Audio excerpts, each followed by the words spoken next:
Friends कैसे हैं? आशा करता हूँ कि आप लोग बहुत ही अच्छे होंगे और आज हम लोग करने वाले हैं बिहार जीविका परीक्षा 2025 में जो आप लोगों का चल रहा है।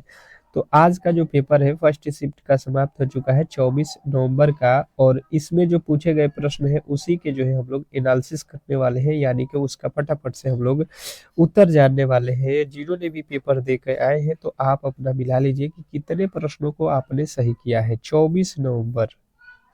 24 नवंबर वाले फटाफट से देखेंगे और खास करके इसके आगे आने वाले जो है, जो भी मेरे दोस्त एग्जाम देने वाले हैं उनके लिए तो ये और भी क्लास महत्वपूर्ण हो जाएगा कि किस लेवल के प्रश्न आ रहे हैं। आप इन प्रश्नों को देखोगे तो एक आइडिया हो जाएगा और किन टॉपिकों को पढ़ना है ये भी आप लोगों को मालूम हो जाएगा। तो फर्स्ट शिफ्ट के पूरे जो है 1 से लेके 70 तक के प्रश्नों को हम लोग जो है यहाँ पे सॉल्व करेंगे।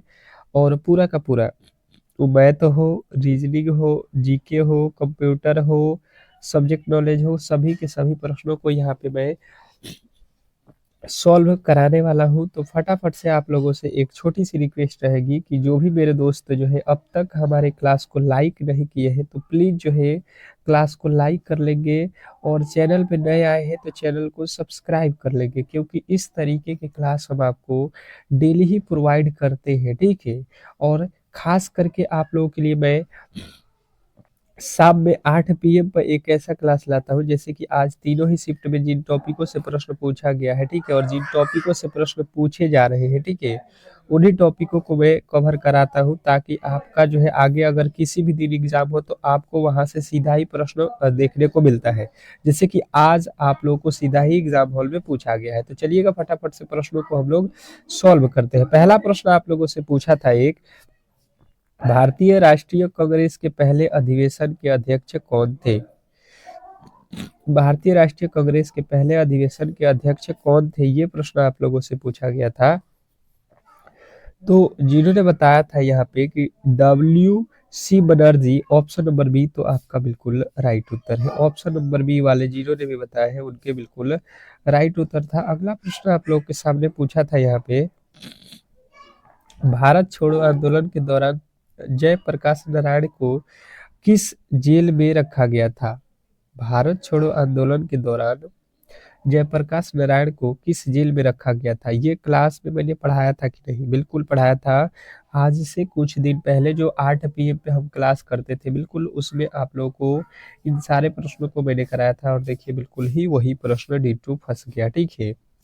तो भारत छोड़ो आंदोलन के समय जो है आप लोगों को याद रखना है कि हजारीबाग में जो है आप लोगों को जो है जयप्रकाश नारायण को रखा गया था, यानी ऑप्शन नंबर ए जो है आपका बिल्कुल राइट उत्तर है। अगला प्रश्न देखेंगे आप लोगों के सामने है, काबुली वाला किसने लिखा? काबुली वाला किसने लिखा? क्वेश्चन नंबर 3 पूछा था आप लोगों से कि काबुली वाला किसने लिखा।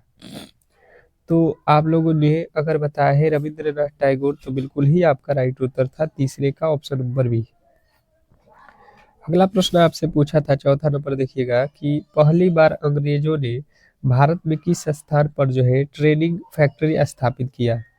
पहली बार अंग्रेजों ने भारत में किस स्थान पर ट्रेनिंग जो है फैक्ट्री स्थापित किया था? ये प्रश्न आप लोगों से पूछ लिया था। तो जिन्होंने बताया था यहाँ पे सूरत में स्थापित किया था, उनके बिल्कुल राइट उत्तर था जो है ऑप्शन नंबर ए वाले। अगला प्रश्न आप लोगों से पूछा था यहाँ पे कि जो है इलाहाबाद संधि कब हुई? इलाहाबाद की संधि, ये भी क्लास में मैंने आप लोगों को पढ़ाया था। जो डेली क्लास करते थे लास्ट तक उनको बिल्कुल ही ये सारे के सारे प्रश्न जो है मालूम है, ठीक है। तो जो डेली क्लास करेंगे 100% यहाँ से प्रश्न आपके एग्जाम हॉल में पूछे ही जाएंगे। तो 1764 ऑप्शन नंबर ए जो है आपका बिल्कुल राइट उत्तर है, ऑप्शन नंबर ए। अगला प्रश्न देखेंगे आप लोगों के सामने पूछा था यहाँ पे, नाटो की स्थापना कब हुई? नाटो की स्थापना पूछ लिया था क्वेश्चन नंबर 6 में कि नाटो की स्थापना कब हुई। तो नाटो की स्थापना आप लोग को याद रखना है 1900 जो है 49 में, ऑप्शन नंबर सी जो है आपका बिल्कुल राइट उत्तर था। अगला प्रश्न पूछा था कि विश्व व्यापार संगठन की गठन कब हुई? विश्व व्यापार संगठन यानी WTO की गठन कब हुई? Question number 7।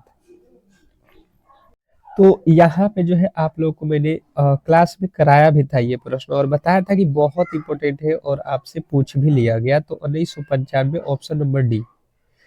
अगला प्रश्न आप लोगों से पूछा था यहाँ पे कि एसीन का मुख्यालय कहाँ है। क्लास को लाइक आप लोग नहीं किए हो, क्यों? एक बार जो भी मेरे दोस्त इस क्लास को देख रहे हैं लाइक करिए, ठीक है। और बेहतर क्लास के लिए बिल्कुल ही हमारे चैनल से जुड़ जाइए। अगर बेहतरीन तरीके से अगर तैयारी करना चाहते हैं और इस बार एक सिलेक्शन लेना चाहते हैं और आपका एग्जाम आने वाले किसी भी दिन हो, तो आप इस क्लास को, इस चैनल को बिल्कुल ही सब्सक्राइब करके रखो, ठीक है। जकार्ता अगर आपने बताया है तो बिल्कुल राइट उत्तर है। अगला प्रश्न पूछा था कि यूनिसेफ का जो है मुख्यालय कहाँ है। यूनिसेफ का जो है मुख्यालय कहाँ है, क्वेश्चन नंबर 9। 9वें नंबर प्रश्न का जो है राइट उत्तर बताएंगे कि यूनिसेफ का मुख्यालय कहाँ है। फटाफट से अगर आप जो है एग्जाम हॉल में जाने वाले हैं तो एक जो है इसको टेस्ट के तौर पे, पेपर के तौर पे बिल्कुल सॉल्व करिए, ठीक है। क्योंकि इस तरीके के ही प्रश्न आपके भी एग्जाम हॉल में पूछे जाएंगे। डेली ही यही लेवल रह रहा है, थोड़ा सा चेंजिंग हुआ है थोड़ा बहुत, जो कि आपको हम करा ही दे रहे हैं, ठीक है। तो जिन्होंने बताया न्यूयॉर्क, उनके बिल्कुल राइट उत्तर है। अगला प्रश्न पूछ लिया है, एम एमनेस्ट्री इंटरनेशनल किस क्षेत्र से संबंधित है। एमनेस्ट्री इंटरनेशनल किस क्षेत्र से संबंधित है। तो जिन्होंने बताया है मानव अधिकार से, तो बिल्कुल राइट उत्तर है ऑप्शन नंबर बी, मानव अधिकार। अगला प्रश्न आप लोगों से पूछा था कि बिहार की हर घर नल का जल योजना किस निश्चय के अंतर्गत आती है।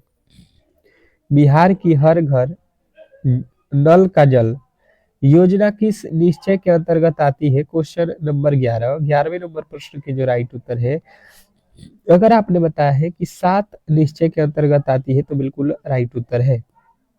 ये बताइएगा क्लास में कराया था कि नहीं आप लोगों को। अगला प्रश्न पूछा था यहाँ पे कि प्रधानमंत्री मुद्रा योजना किस वर्ष शुरू हुई। प्रधानमंत्री मुद्रा योजना किस वर्ष शुरू हुई, क्वेश्चन नंबर 12। 12वें नंबर प्रश्न को बताएंगे कि प्रधानमंत्री मुद्रा योजना किस वर्ष शुरू हुई। तो ये तो आप लोगों को याद रखना है कि जो है 2015 में शुरू हुई थी। अगला प्रश्न पूछा था कि मुख्यमंत्री कन्या उद्यान योजना का उद्देश्य क्या है। मुख्यमंत्री कन्या उद्यान योजना का जो है उद्देश्य जो है आप लोगों से पूछा गया था। तो जिन्होंने भी बताया था यहाँ पे कि ये बालिकाओं की शिक्षा एवं सुरक्षा के लिए था, तो बिल्कुल राइट उत्तर था। अगला प्रश्न पूछा था कि प्रधानमंत्री उज्ज्वला योजना 2.0 कब शुरू हुई। प्रधानमंत्री उज्ज्वला योजना 2.0 यानी दूसरा जो है इसका जो है संस्करण कब शुरू हुआ, तो आपको बताना है 2021, ऑप्शन नंबर सी। अगला प्रश्न आप लोगों से पूछा था कि बेटी बचाओ बेटी पढ़ाओ योजना किस वर्ष लॉन्च हुई।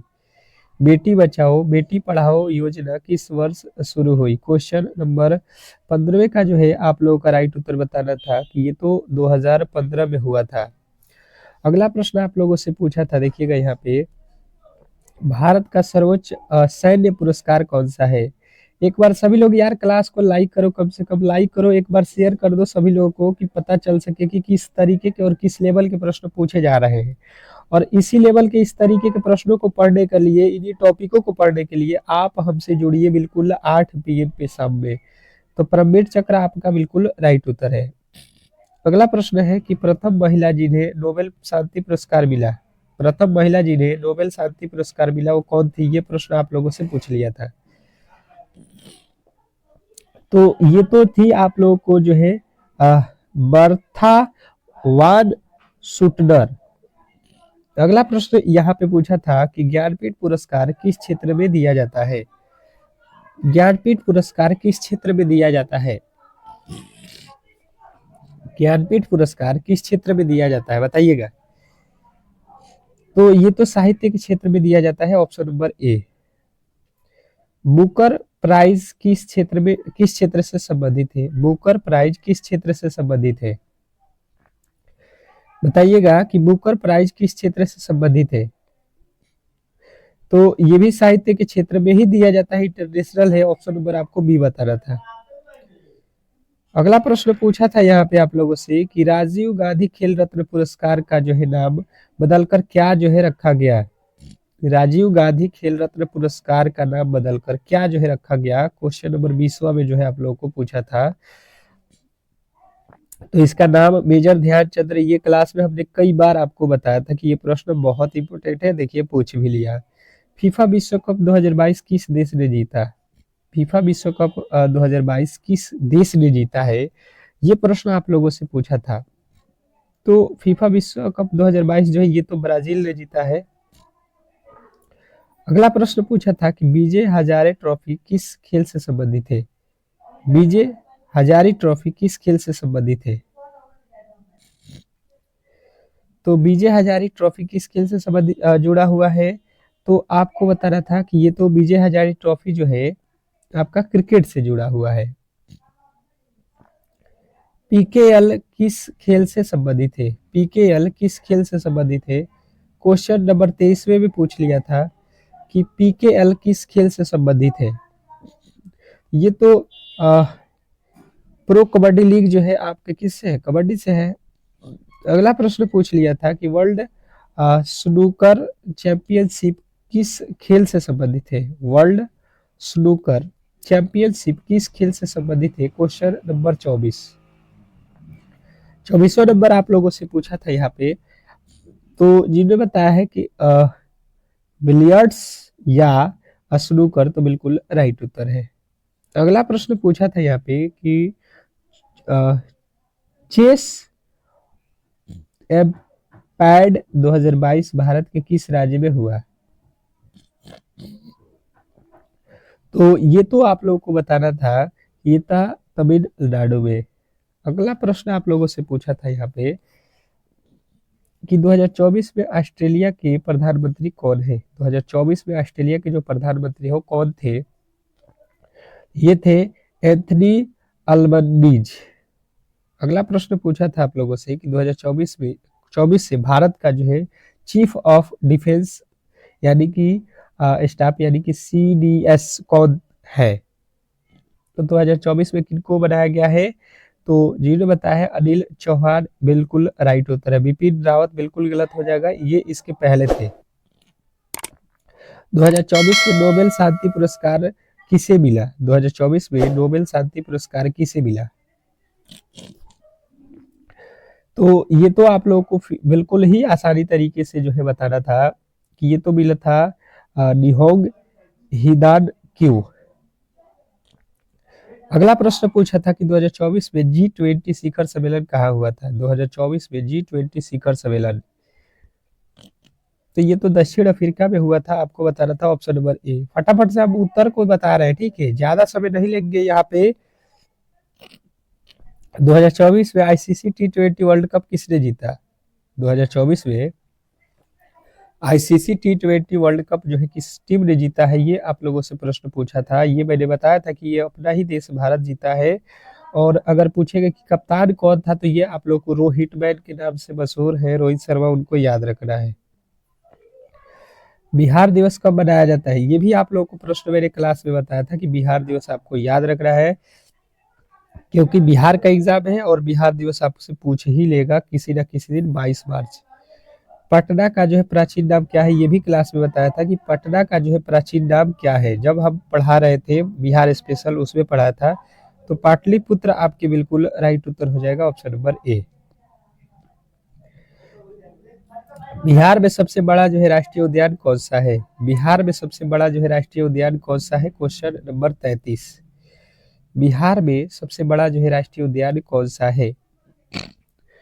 तो जिन्होंने बताया है यहाँ पे वाल्मीकि राष्ट्रीय उद्यान, उनके बिल्कुल राइट उत्तर हो जाएगा। अगला प्रश्न पूछा था लौंग लट्टा किस राज्य की पारंपरिक मिठाई है? लौंग लट्टा किस राज्य की पारंपरिक मिठाई है? तो जिन्होंने बताया है यहाँ पे बिहार का, उनके बिल्कुल राइट उत्तर है।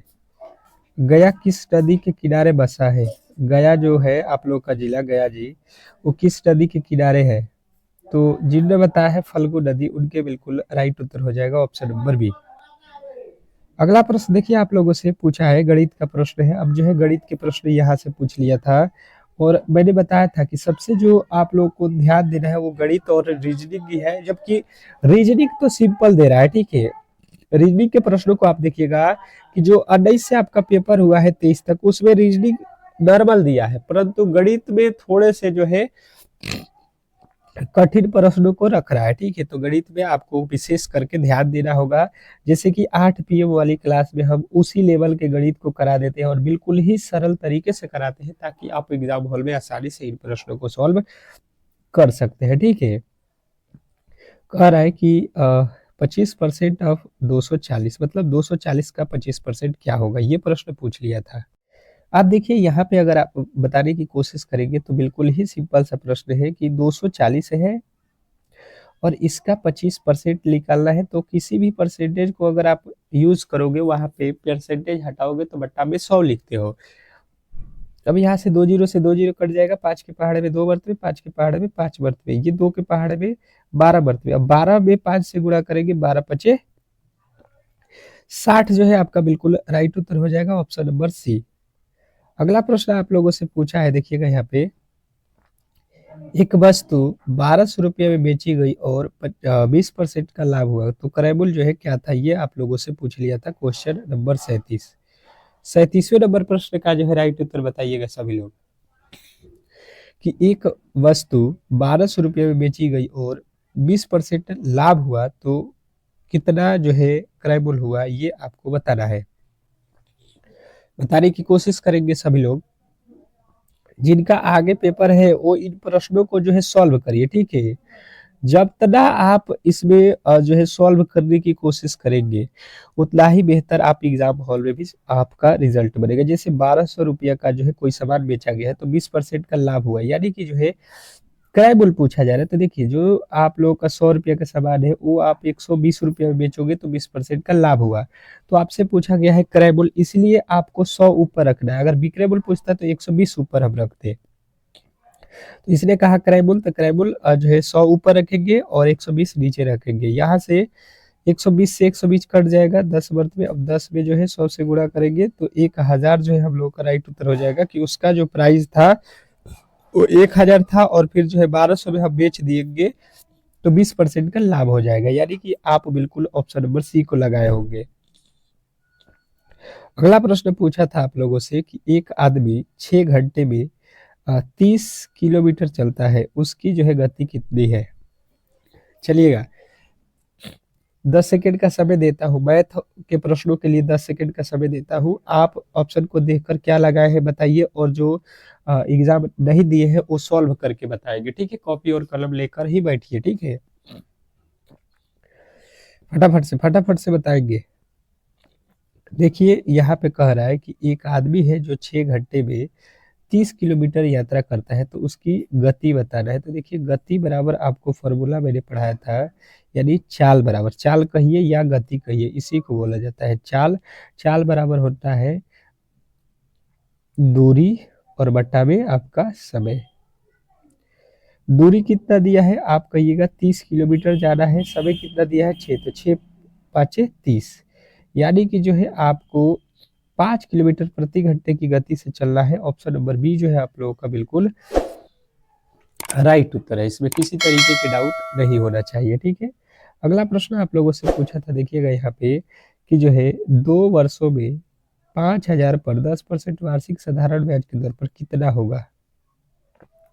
2 वर्षों में 5000 पर 10% वार्षिक साधारण ब्याज पर कितना होगा ब्याज, ये आप लोगों से पूछ लिया था मैंने। आप लोगों को साधारण ब्याज हमेशा ही पढ़ाया है और चक्रवृद्धि ब्याज, ये दो टॉपिक जो है आप लोग को हमेशा ही बताया हो कि इनसे प्रश्न आपके एग्जाम हॉल में डेली एक तो पूछ रहा है, ठीक है। और डेली के डेली पूछेगा जब तक एग्जाम होगा। 15 दिसंबर तक आप देखते रहना, इस तरीके के एक एक प्रश्न हर एक शिफ्ट में पूछा जा रहा है, आपके भी शिफ्ट में पूछे जाएंगे जो एग्जाम देने वाले हैं। तो आप बिल्कुल ही इग्नोर न करें ऐसे प्रश्नों को और तैयार रहें। इसका फॉर्मूला बताया था मैंने, साधारण ब्याज जो है एसआई बराबर क्या मैंने बताया था, मूलधन। तो मूलधन जो है 5000 रुपया है, गुणे दर यानी कि 10, और जो है समय कितना है 2, बट्टा में क्या हो जाएगा 100। यहाँ पे जो है 2 जीरो से ये 2 जीरो कट जाएगा, 10 दूना का 20 हो जाएगा, और यहाँ पे हो गया 50 गुणे 20, ये हो गया 5 दूना का 10, यानी कि जो है आप कहोगे 1000 जो है रुपये का यहाँ पे ब्याज मिल गया, बिल्कुल राइट उत्तर है। अगला प्रश्न पूछा था कि किसी कार्य को 15 आदमी 20 दिनों में करते हैं, वही कार्य को जो है 30 आदमी कितने दिनों में करेंगे, बताइएगा। कल भी ऐसा प्रश्न पूछा गया था एक ठो, और मैंने बताया है कि डेली ही पूछा जाएगा। एक जो है पैटर्न होता है, ठीक है, उसी के आधार पे हमेशा ही प्रश्न बनाया जाता है, क्योंकि देखिए इसका नॉर्मलाइजेशन भी होगा, क्योंकि अलग अलग शिफ्टों में पेपर हो रहा है, तो यहाँ पे किसी दिन हार्ड किसी दिन लो ना हो जाए, इसके चलते पेपर जो है एक लेवल का बनाया जाता है। तो मैंने आपको फॉर्मूला बताया था कि M1 गुणे D1 बराबर M2 गुणे D2, यही बताया था। M1 मतलब पहले कितने आदमी थे, 15, और कितने दिन काम किए, 20 दिन। फिर कह रहा है कि 30 आदमी तो कितने दिनों में काम करें, कितने आदमी यही कार्य 30 आदमी कितने दिनों में करेंगे, यानी कि D2 हमें निकालना है। ये 15 दूना का 30, ये 2 के पहाड़े में 10, यानी कि ये 10 दिनों में काम कर देंगे। ऑप्शन आपको देखना है, ऑप्शन नंबर बी। अगला प्रश्न पूछा था यहाँ पे कि 225 का वर्गमूल आप ज्ञात करो। वर्गमूल भी मैंने बहुत सिंपल तरीके से आप लोगों को पढ़ाया है, बताया है कि भाई साहब आप वर्गमूल के प्रश्नों को बिल्कुल अच्छे तरीके से पढ़ के जाओ। एग्जाम हॉल में एक प्रश्न हर एक दिन इस टॉपिक से दे रहा है, ठीक है। एक बार क्लास को लाइक करिए, तो वर्गमूल आपको बिल्कुल ही सरल तरीके से सिखा देता हूँ कि कभी भी आप गलत नहीं कर सकते हैं। बताएंगे यहाँ पे, सभी लोग लाइक कर दिए हैं, सभी लोग लाइक कर दिए हैं, एक बार शेयर कर दीजिए।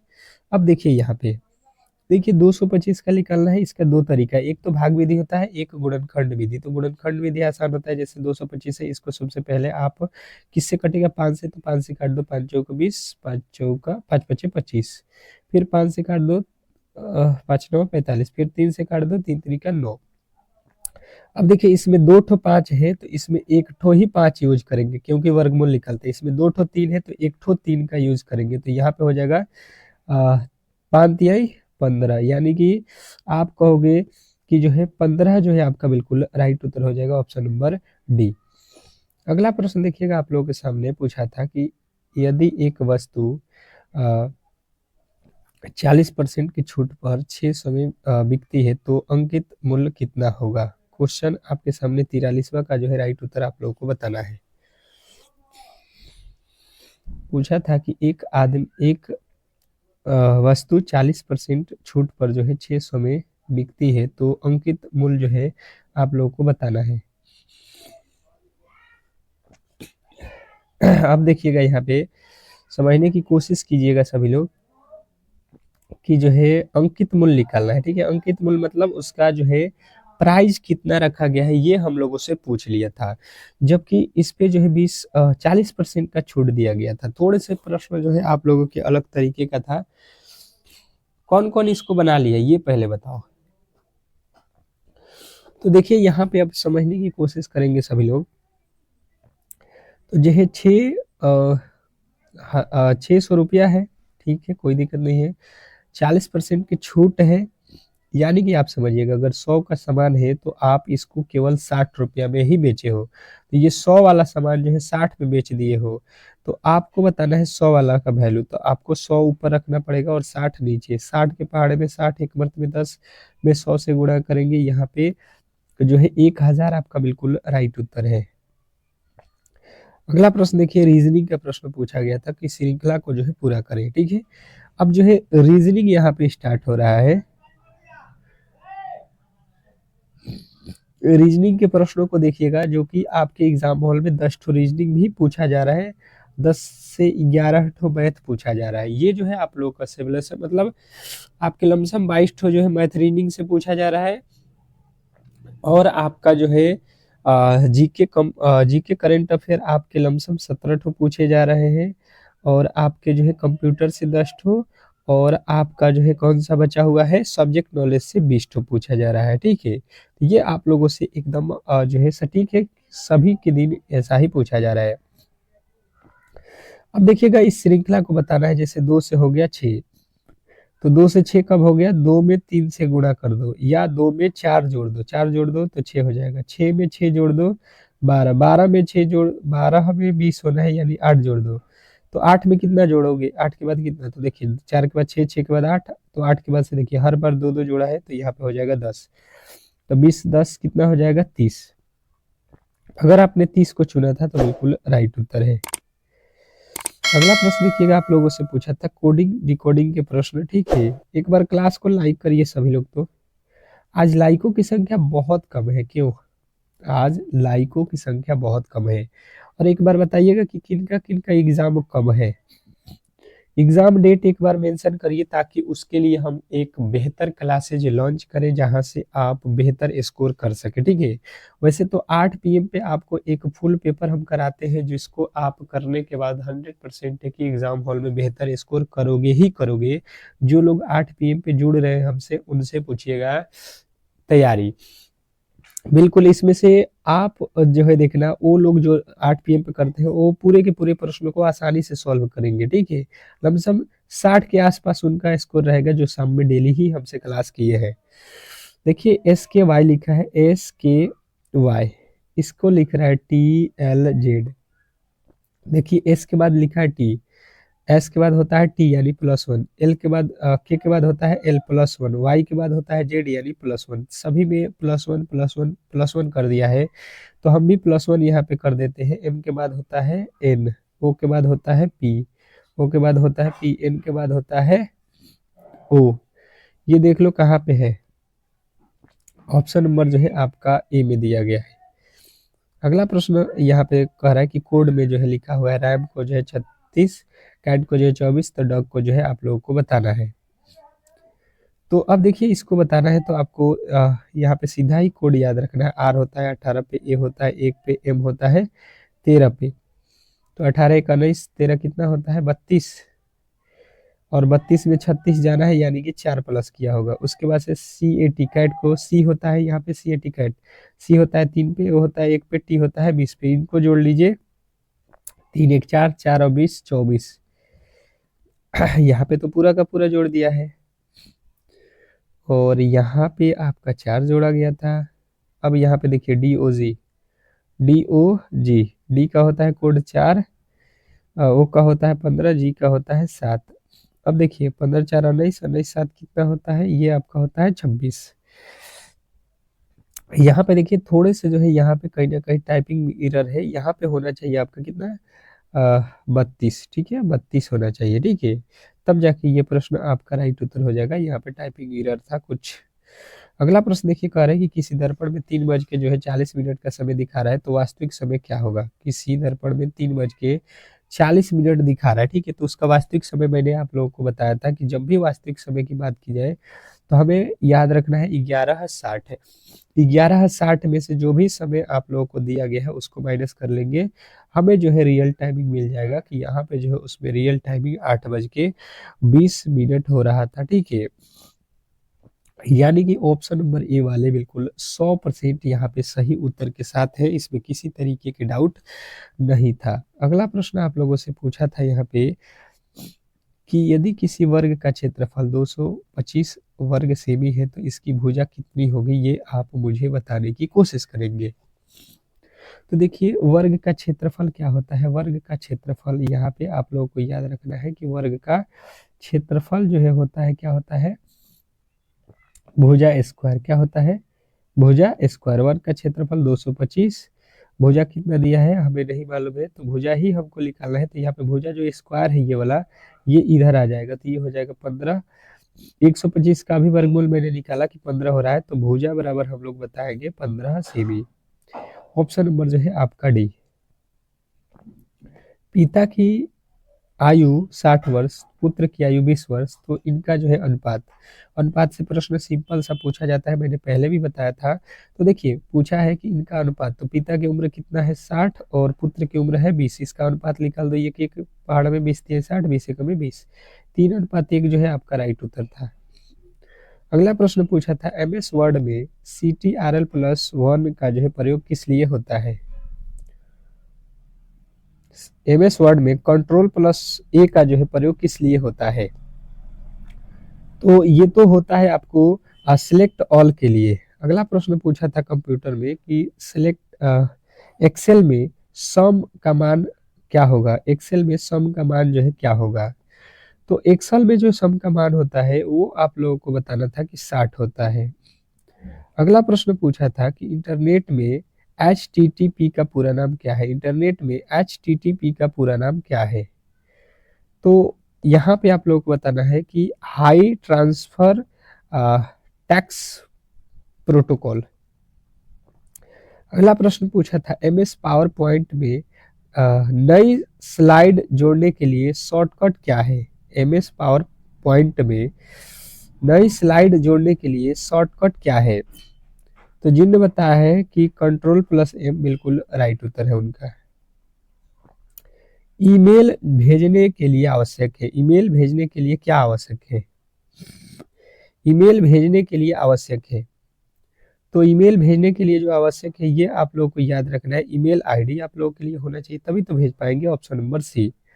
तो इस तरीके से जो है इस क्लास को हम लोग यहाँ पे सॉल्व करें। आप बताइएगा कि आपने कितने स्कोर यहाँ पे किए, और जो भी प्रश्न थे उसको हम लोगों ने सॉल्व यहाँ पे कर लिया। एक बार सभी लोग जो है रिक्वेस्ट रहेगा कि आप इस क्लास को लाइक कर दीजिए जाते जाते, ठीक है। और चैनल को सब्सक्राइब कर लीजिए। 8 PM के जो रामबाण क्लास होता है उससे आपको बहुत बड़ा जो है बेनिफिट होगा, ठीक है।